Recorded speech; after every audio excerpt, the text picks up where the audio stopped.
Welcome to Ideas of India, a podcast where we examine academic ideas that can propel India forward.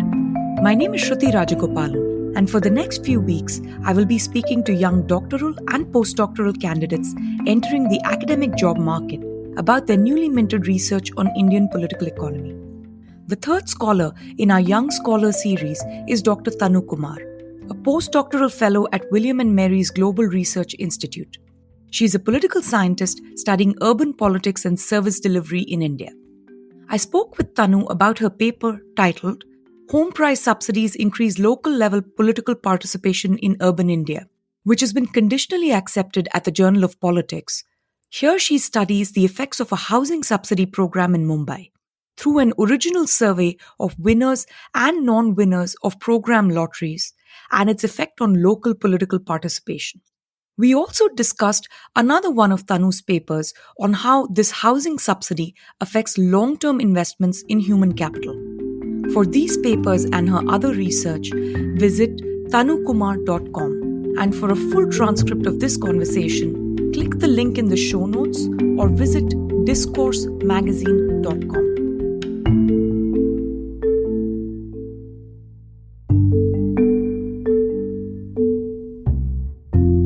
Hi, Tanu. Welcome to the show. Hi. Thank you so much for having me. I just want to start with the big broad question. You find something really interesting in your study on subsidized housing transfers that is given in India. Normally one imagines, at least what is reflected in the literature, is that people who get these transfers engage less in democratic politics. Someone who got a subsidized house or a subsidized toilet or some other kind of, transfer. You find that people, when they get a subsidized house that they win through the lottery system, they engage more in politics. And it's not a little bit more, it is substantially more than the people who didn't get the transfer. So just a broad overview of this paper is that the Indian government, and actually really governments everywhere, they invest a lot in making housing affordable and accessible to lower income residents. And so I wanted to understand how these programs actually affect beneficiaries and shape their behavior and their decision making. And because these programs are at such a large scale, maybe even 5% or more of the Indian population benefits from them, any effects on political behavior would have implications for the broader political landscape. And what I find is, really in line with what you just said, benefiting from a subsidized housing program in Mumbai, it makes people more politically active at the local level. They're more likely to complain about local services, attend meetings about local public issues, and they also know more about local politics. And what's particularly interesting is that they actually care more about local level community issues like water, electricity, and sanitation. And so this is sort of different from what we've seen in the past, where we find, that people who benefit from different programs, they might participate less in politics. And the difference here is the outcomes that I focus on. So I'm focusing more on really everyday politics, everyday making of complaints and stuff in cities to make services better, as opposed to voting and turnout. And so we might expect, given this literature on clientelism in India, where people argue that politicians are really trying to trade votes for, cash or food or services, that these are things that might benefit the poor in particular.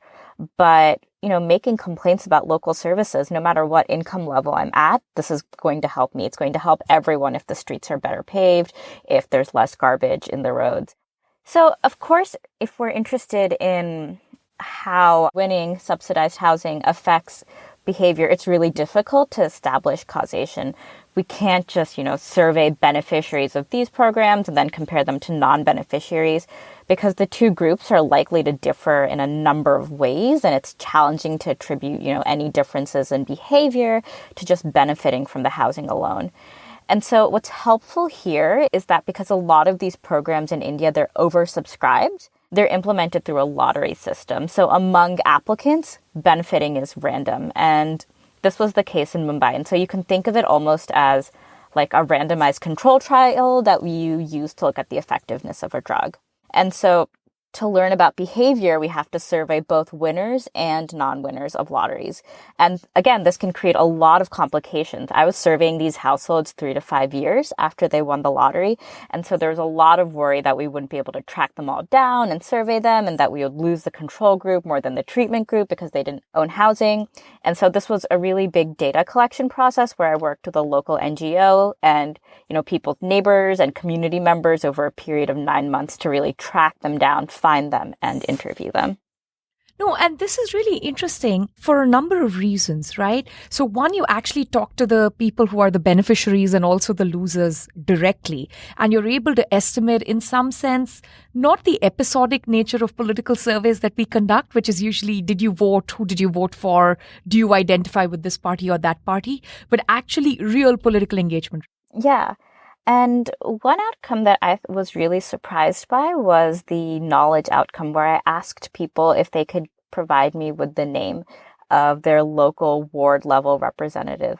And when I was writing this question, I reflected that I didn't know the name of my municipal ward level representative, and control group knowledge is it's quite low. I think about 19% of the control group could actually name their local ward level representative, but it was about 11 percentage points higher in the treatment group. And this was pretty striking to me because it was actually sort of a behavioral type of measure. It's not just people reporting that they're participating more, but we actually have evidence that they know more about local politics.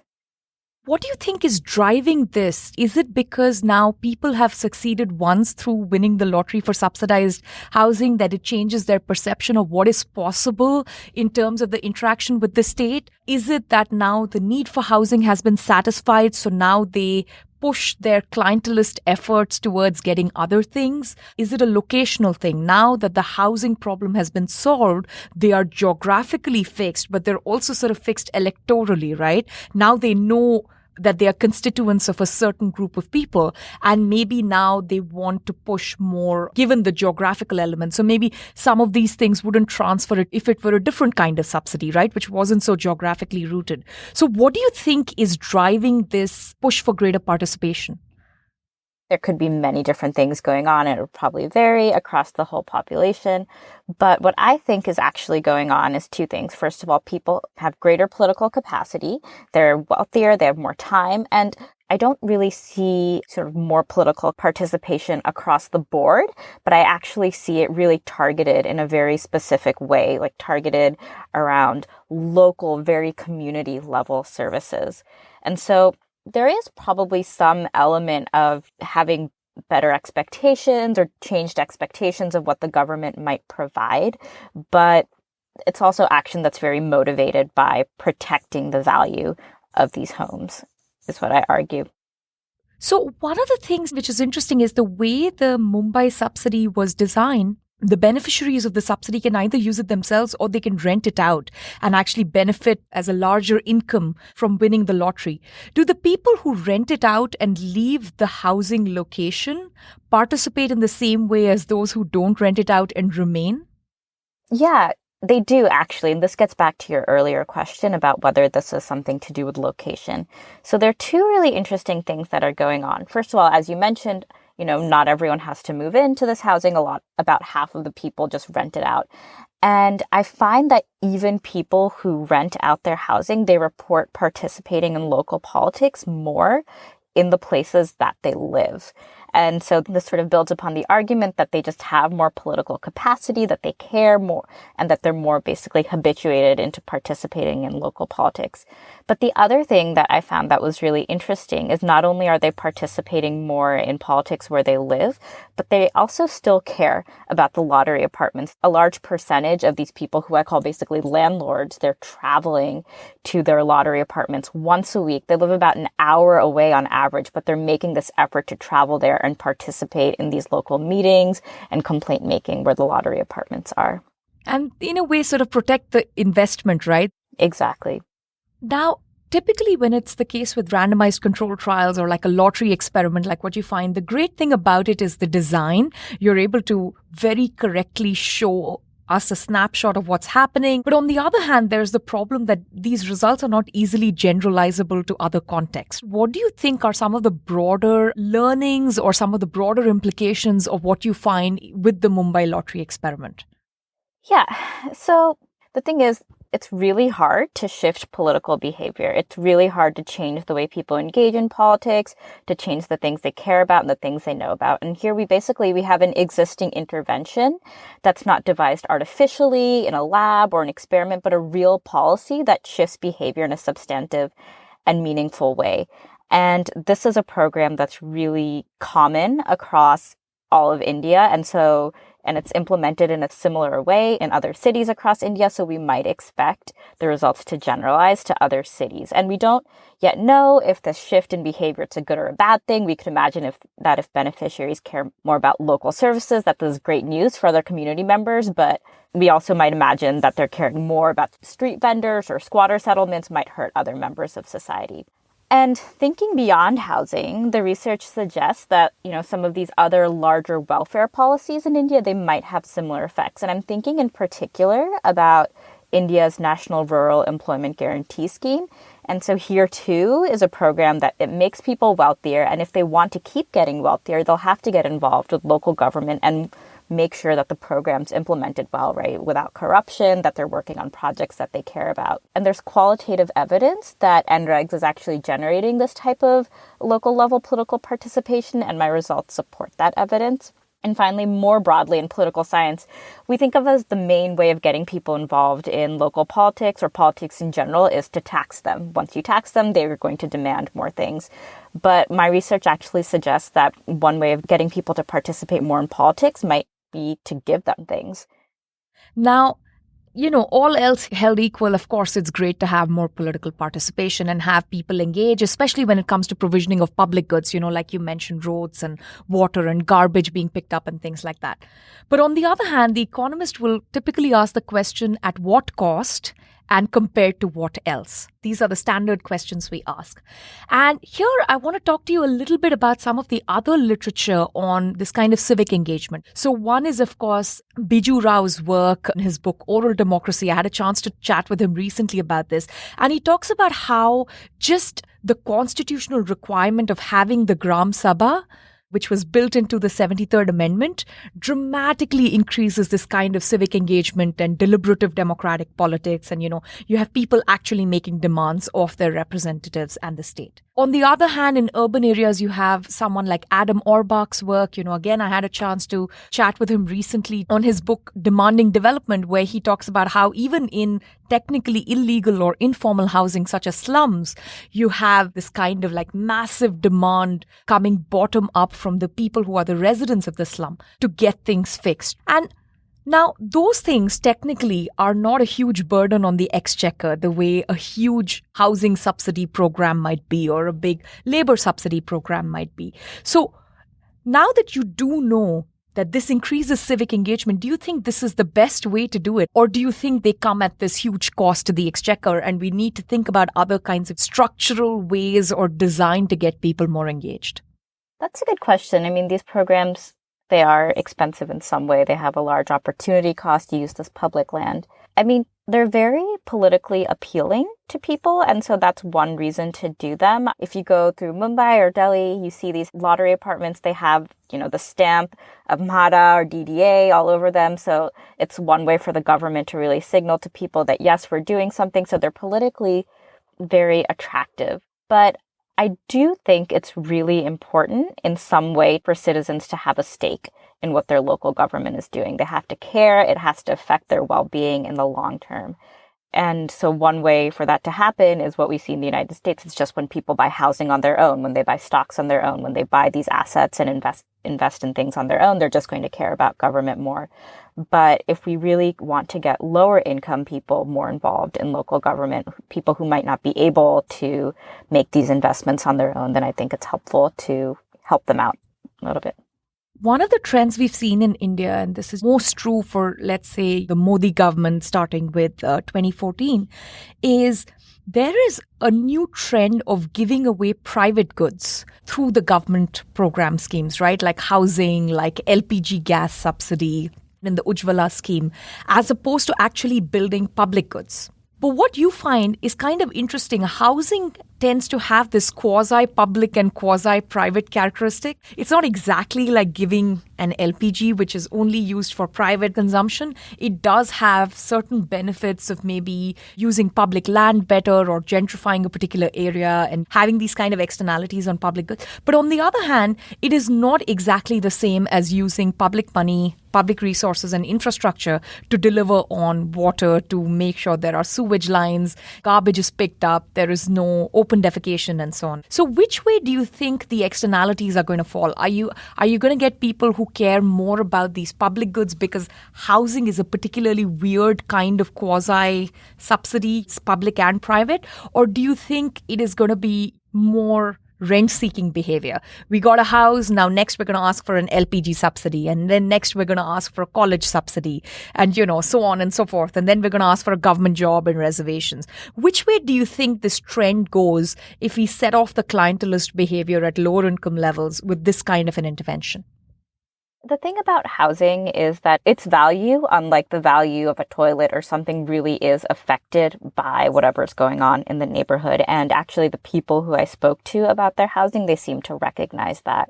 When I asked them what affects the value of your apartment, of your home, they all said the value of other apartments in the neighborhood and the value of other buildings in the neighborhood. And that's a very specific thing about housing because we're thinking of it as a longer term investment that's rooted in a specific place. And that might not be the case with other types of transfers. One big and important question that's still open in any study of politics is what shapes political behavior. And we have some ideas about what might shape partisanship or turnout behavior.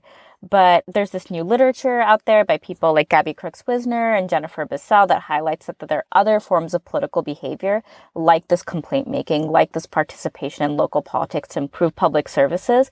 And these are demands for better services and transparency, and we're just learning about them. And I think that in addition to just voting behavior, this type of behavior actually affects the types of services that we see in cities. And understanding what affects service delivery in cities, it's just going to become more and more important as time goes on because these cities are growing. And as more and more people arrive and live in cities, all these people will need housing, water, and electricity, and all of these other things. And we need to better understand what leads to the allocation of these services in ways that are generally efficient and also beneficial for different groups of the population. Why is any of this research important? Why should people care about this? I guess there are three reasons that I think this is important. First of all, when we're thinking of housing alone, this is a hugely important policy. The government spends so much money on these policies, not only in India, but in the United States as well. Affordable housing is a huge government initiative here. Almost everyone who buys a home benefits from some type of mortgage subsidy. And we see these programs in Kenya, Ethiopia, Brazil, literally everywhere. And so we need to understand how they shape behavior.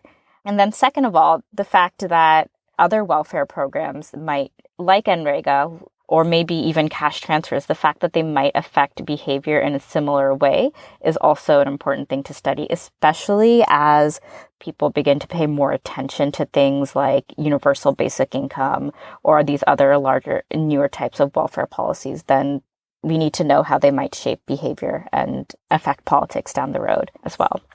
And then finally, this is related slightly to this paper, but another piece of work that connects to this paper where I look not only at participation in politics, but households' investment decisions. This is your paper on human capital investment, right?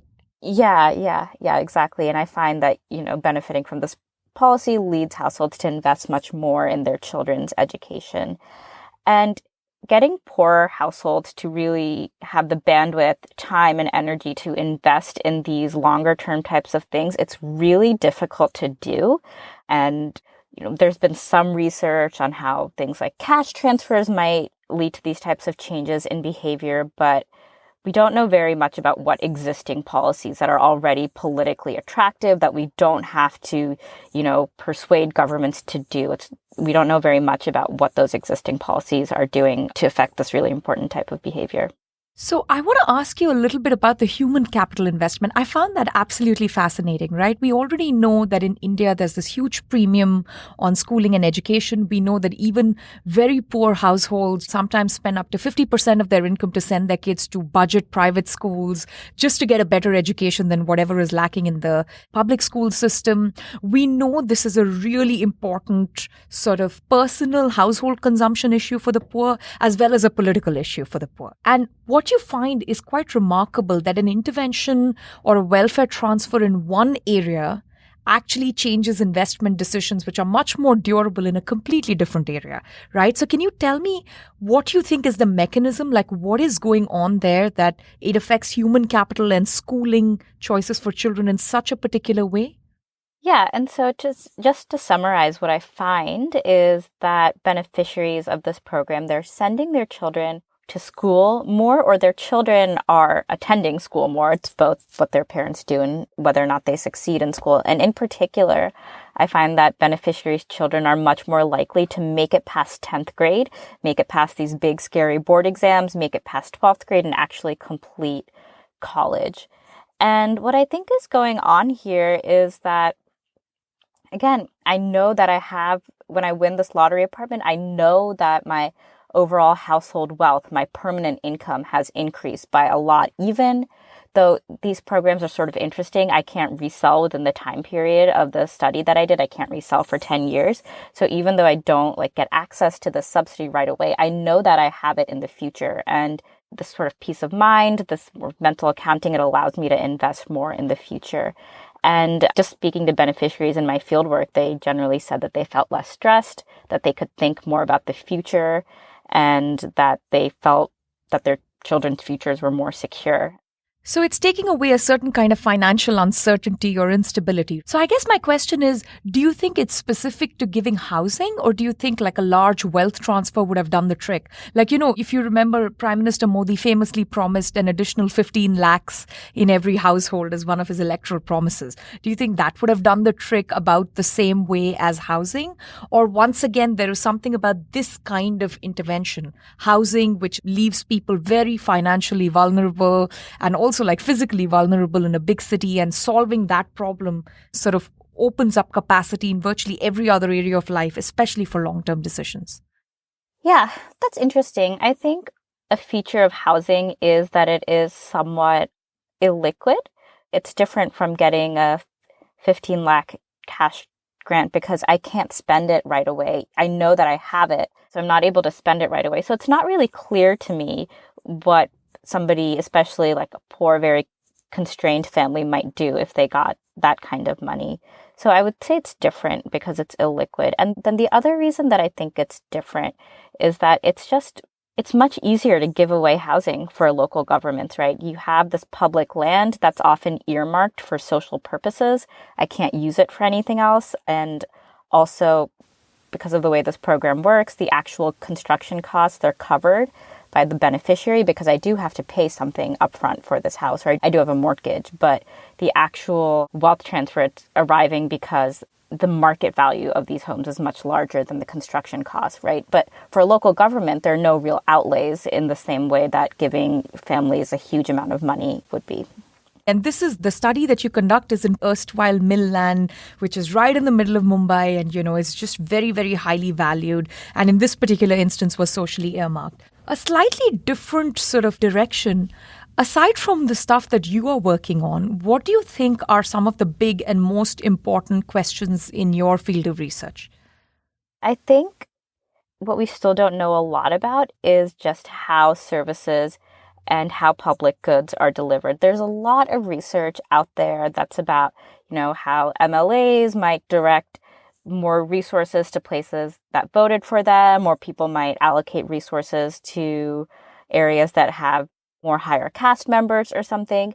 But what I'm really interested in, or what we know really little bit about, is how things like pressure, like demands from citizens affect this type of service delivery, but then also how sort of lower level bureaucrats make decisions in response to these demands. And there's a little bit of new research out on this. Adi Dasgupta and Devesh Kapoor, I think, wrote a paper on how, when bureaucrats don't have a lot of funding, they face a lot of cognitive constraints and it's difficult for them to make these decisions.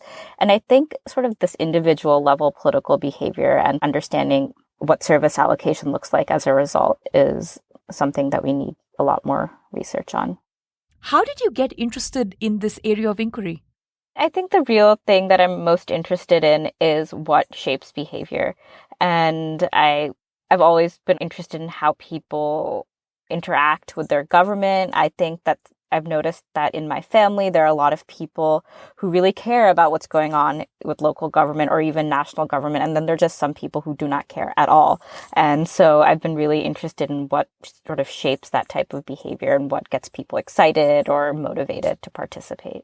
While I'm a political scientist, I do like to think of my work as really interdisciplinary. There's a lot of intersection with development economics. I'm also getting more and more interested in psychology, especially as we're learning more about, behavioral economics and psychology of poverty. And I think the other thing that sets my work apart is that I'm really interested in new and original data collection. I think almost every project that I participate in does have some aspect of new data, something that we haven't seen before. And I'd like to keep doing that as I go forward. And the kind of data collection you're talking about is like ethnographic data, right? You actually go and you talk to people and you survey them or conduct informal interviews. So 2 answers to that question. I've definitely surveyed data. I'm also becoming more interested in the type of administrative data that we can scrape from websites and stuff. But I do believe that it's important to always spend some time with the people that you're studying to really understand what's going on. And so fieldwork and ethnographic data collection will always be a part of that. Excellent. And the most important question during the pandemic is, what are you binge watching to keep yourself sane? Yeah, I've actually begun watching a lot of new French shows. There's one called French Village, which is about a French village in World War II. And this has just opened up, the door of French TV to me, which is actually really fun. Oh, that's great. Are you fluent enough to just understand, or do you watch it with subtitles? Or? Oh, no, I watch it with subtitles. I think I speak French because I've been watching so many of these shows. But Thank you so much for doing this. This was such a pleasure. Yeah, thank you so much. Thanks for listening to Ideas of India.